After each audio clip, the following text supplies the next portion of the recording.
Hey all, welcome back for another wild ride on Nuclear Revenge. We've got 3 mind-blowing stories just for you today.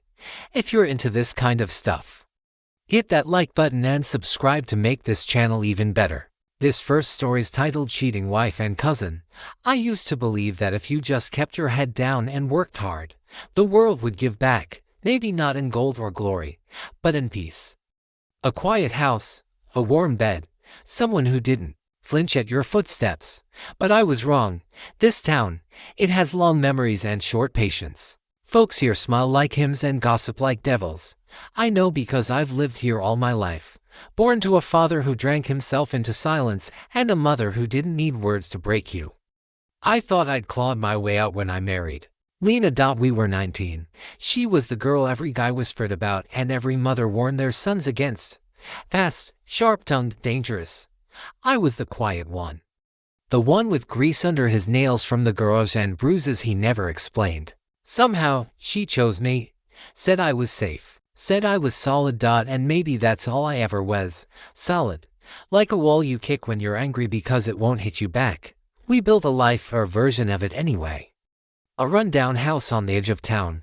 3 dogs that loved me more than she ever did. And a son. Jesse. Oh boy. The one thing in this life I never doubted. But the truth came slow, like rust in a pipe. First it was her staying out late. Then the lies that didn't even try to sound believable. Jesse was 5 when he asked why Uncle Dale came around when I wasn't home. Dale, my cousin, my blood, I should have known. The way he looked at her at the barbecue last summer, like she was something he'd already taken. I didn't confront her. Not at first. You don't grow up in a house like mine and learn to shout. You learn to wait, to watch, to make silence your weapon. So I waited. I watched her fake her way through dinners. I saw her text him under the table. I knew when he parked 2 streets over so the neighbors wouldn't see. I counted the lies, stacked them like firewood. I even shook his hand at Jesse's school play, smiled, said I was glad he came. And I meant it, because by then, the plan had already begun. This town talks. I made sure of it. Quietly, over beers. And it changes. I dropped seeds into the ears of those who like to water drama. I started with Lena's boss, a straight-laced churchgoer who thought Lena was married to a saint. I let slip about her extra hours at work and how grateful I was for the overtime. I leaked things to Dale's wife too. She hadn't looked happy in a decade. And she needed a reason to finally blow the doors off her perfect Facebook life. She found it in a folded note I accidentally left in Dale's truck when I borrowed it. A note in Lena's handwriting about their weekend plans in the cabin, the one they thought nobody knew about. I gave the spark. She lit the match. The fallout was fast. Dale's wife stormed into the mechanic shop where I worked, wailing and slapping him until the boss had to pull her off. Lena came home that night to a house strip bare. Jesse was at my mother's. The dogs were gone, and the silence was deafening. She screamed, cried, denied. I said nothing. Just handed her a manila envelope full of proof, pictures, messages. One voice recording. I watched the color drain from her face like oil from a cracked pan. I never meant you did, I said. Every damn time, you meant it. I left her there, alone, broken in the house she thought she ruled. But that was just the prelude. The real revenge hadn't even started. She thought I'd disappear, that I'd crawl into some rented room, drink myself stupid, and leave her too. Sweep up the mess like it never happened. But I didn't vanish. I just got quiet. The thing about small towns, they remember. And now, they remembered what she and Dale had done. Dale lost his job 3 days after the blow-up. Not because I said a word I didn't have to. His wife, fueled by a kind of fury only betrayal can create, walked into his office with printouts and played audio on speaker. Lena's voice, whispering filth. His boss was an old friend of mine. He didn't say it, but I saw it in his eyes when we passed each other the next day. I handled it. Lena, she got the silence she'd earned. Her boss cut her hours to nothing. Her so-called friends stopped answering her calls, and even her own mother stopped coming by. It wasn't righteous judgment, just that cruel curiosity had run dry. The scandal was spent, and all that remained was the wreckage. I stayed with my mother. Jesse adjusted faster than I thought. Kids can tell when tension leaves a room. He Asked where his mom was one night as I tucked him in. I didn't lie. She made some bad choices, I said. So she's figuring herself out. He nodded, like it made sense. Maybe it did, but I wasn't finished, not by a long shot. Nina still had the house. It was in both our names, sure. But she was the one living in it. She wanted to stay. She thought if she clung hard enough, she could rebuild from the ashes. So I salted the ground. I filed for full custody of Jessie. I had the evidence, the texts, the statements, the testimonies. Her affair wasn't just betrayal, it was neglect. And I knew the judge. Hell, he played cards with my dad every Thursday for 20 years. When Lena saw the court summons, she came to my mother's house, screaming through the screen door. "You can't take him from me." "I'm not," I said. "You already did that yourself." She didn't get custody, not even join. The court gave her visitation under supervision. And even that, but Jessie didn't want it. "She smells like old wine," he told me once. I didn't ask more. I sold my half of the house to an investor I knew, of a man who loved flipping properties. He offered Lena a buyout. She refused, so he sued, took her to court over and paid maintenance and property taxes I'd been quietly documenting. She cracked when the pressure mounted, sold it for a fraction of its worth. The house was gutted, repainted, stripped of everything she'd called hers. I drove by once, just once. Watched as she packed her car with trash bags and faded dreams. Last I heard, she moved to counties over, works nights, drinks more, still calls herself a victim. But I don't care. Revenge isn't about screaming. It's not about fists or fire. It's about stillness.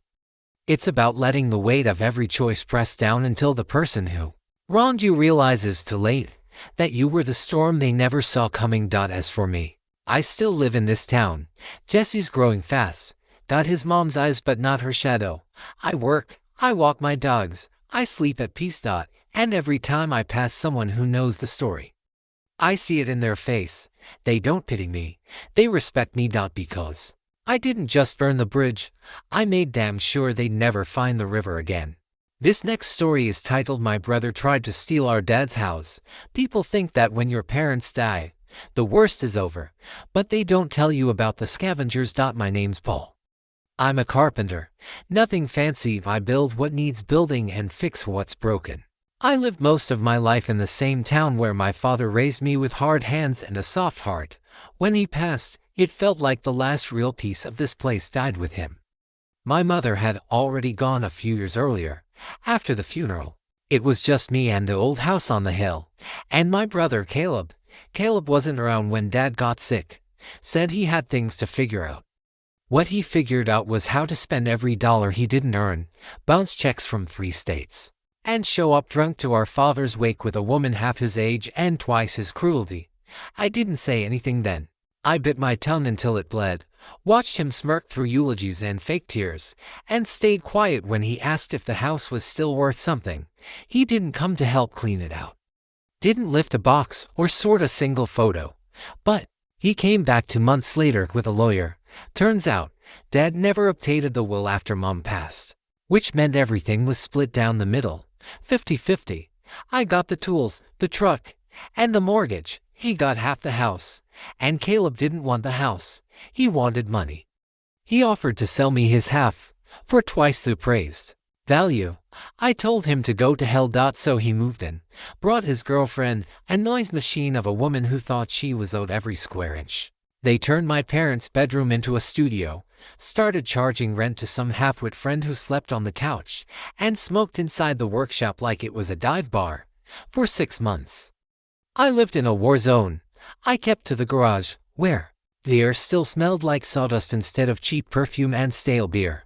Every time I saw Caleb's shoes by the door, the same ones he used to steal from Dad when we were kids, it felt like he was pissing on a grave.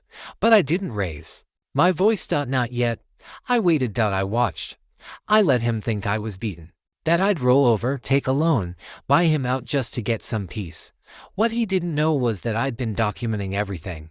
Every unreported tenant, every noise complaint, every illegal modification they made without permits. I had pictures, audio, witnesses. I also knew the zoning laws better than he did. because I helped write them years back when I sat on the township's housing board, and I knew exactly where to strike. The day I snapped wasn't when he borrowed Dad's watch and pawned it. It wasn't even when I found cigarette burns in the floor of Mom's sewing room. It was when Jesse, my nephew, Caleb's forgotten son from a fling years back, showed up on my porch. Black eye, backpack, hungry. Said he'd been staying with his dad for a while. Said his dad told him, "Don't tell Paul, he'll just make it worse." That was the match, and the fire was already waiting. Jesse stayed with me that night. I gave him my bed and slept on the floor. Next morning, I called the one lawyer in town who didn't flinch when you mentioned family. Told him everything. I didn't need custody papers. Jesse wasn't listed anywhere legal. Caleb hadn't bothered. But what I did need was proof he wasn't safe over there. Between the girlfriend, the drugs, and the parade of strangers on the couch, that didn't take long. The lawyer helped me file for emergency guardianship. The court granted it without a blink. I didn't tell Caleb. I didn't need to, because Jesse wasn't the real target. The house was. See, Caleb thought this town was too small for justice. That people wouldn't pick sides. That blood would keep me quiet. But blood only gets you so far. I sent every piece of documentation to the township. The illegal renters, the zoning violations, the fire hazards, the unreported income. I knew exactly how many triggers it would take to bring a shutdown. 3 weeks later, a city inspector came through with a clipboard and a deadpan smile. Gave Caleb 48 hours to vacate the unsafe premises while they conducted an investigation. His girlfriend screamed at the inspector. He screamed at me. I just stood there, arms folded, watching the moldy foundation of his life crack under pressure. The inspector left a red sticker on the front door. Occupancy suspended. That was the first nail. The second came from the IRS. Turns out all that rent he'd been charging, never reported. I'd sent that info to and through a little hotline that paid for tips. Anonymously, of course. They started their audit a week after the inspection. Then the state came for back child support. I had Jesse's birth certificate, and his mother, God help her, was more than eager to cooperate once I told her she could finally get what she was owed. Caleb tried to fight it, said I was sabotaging him, said Dad would have never let this happen. I told him, Dad isn't here, and I'm not him. I didn't yell. I didn't touch him. I didn't even block the door when he finally left. Just watched as he stuffed everything he could into the trunk of a rusted sedan and peeled out like a rat in a flood. I sold the house a month later. Used my share to buy a quiet place just outside of town, near the woods, where Jesse could run and breathe without hearing shouting through thin walls.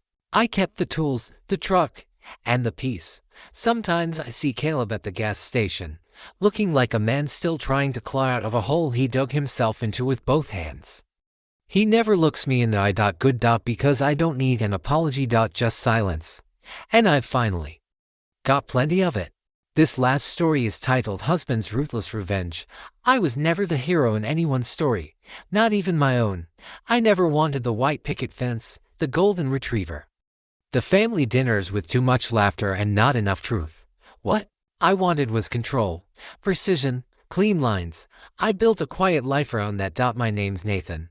I'm a systems analyst by trade, which is just a polite way of saying I get paid to notice patterns before anyone else does. I make chaos behave. That's always been my skill and my curse. I met Elise at a conference in Denver.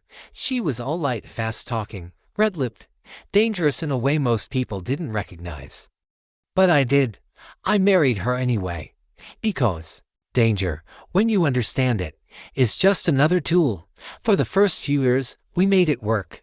Or I made it look like it did. She spent my money faster than I could make it, entertained guests I didn't like, and left lipstick-stained wine glasses all over the house like breadcrumbs to nowhere. But I didn't mind. Because I was watching. I always watch. And eventually, I found what I'd been waiting for, not hoping, not fearing. Just waiting. It was a man named Martin, accountant, divorce, 2 kids he barely saw. The type who thought being needed was the same as being wanted. Elise sunk her claws into him, and he let her. I watched it unfold like a time-lapse infection.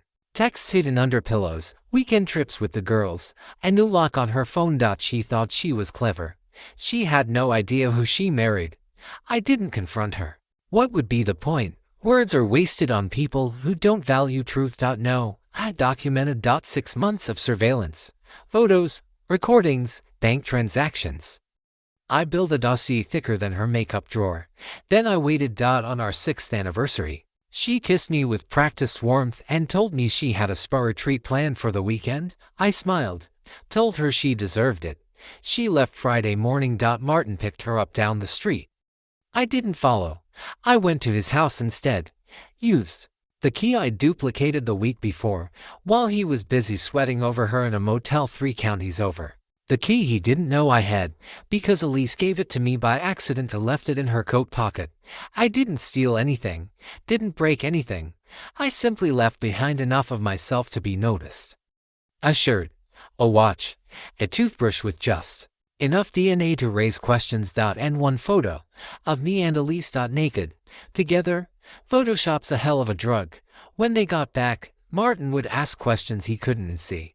Elise would lie. He'd want the truth. She wouldn't give it. And the rot would begin. But that was just the start. Because I wasn't just going to destroy their relationship. I was going to erase her life. One calculated incision at a time.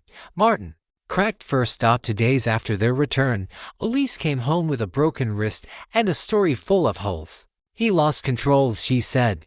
It's over now. Her mascara smeared just enough to look accidental. I nodded, held her gently, and told her she was safe. She never saw the camera in the living room. Or the one in the car. That night, she cried herself to sleep. I downloaded the footage, labeled it, and filed it away. 2 weeks later, her employer received an anonymous envelope. Inside were expense reports showing Elise's retreats being funded with company money. There was also a photo of Elise in lingerie, champagne in hand, sitting in what appeared to be a company-provided hotel suite. She was fired in silence. I didn't gloat, didn't celebrate. This wasn't about anger. It was about calibration. I closed our joint accounts. Not all at once, just a little here, a little there. Moved assets, froze credit cards. Set alerts on every transaction she tried to make. When she confronted me, I played dumb, suggested fraud, promised to look into it. She started staying out later again, but not with Martin. No, that door had slammed shut. He took the kids.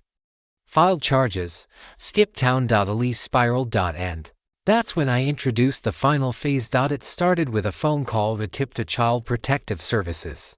Jesse, Martin's youngest, had once been left at Elise's place during a hookup. The details didn't matter. What mattered was the voice on the other end of the call. Calm, concerned, anonymous. Next was the email to her landlord, not mine. Hers, the one she'd been secretly renting using a new name, trying to rebuild from the ashes. I sent over her real name, her old mugshot, a DUI from her college days. A copy of her eviction notice from a previous property she forgot to mention. Then came the legal complaint: identity theft, fraud, potential abuse. Her record was tainted now. Future employers would see it and pause. Potential landlords would raise an eyebrow. Banks would think twice. I didn't ruin her. I unmasked her. Everything she tried to be, everything she pretended to be, I stripped bare, slowly, like peeling paint off rot. The last time I saw her, she stood across from me at a diner, gone, hair frayed at the edges, eyes tired in a way makeup couldn't hide. Why, she asked. Why are you doing this to me? I stirred my coffee. You ruined my peace, I said. Now I'm returning the favor. She called me a monster. I smiled. I was always a monster, I said. You just thought you were safe because I loved you.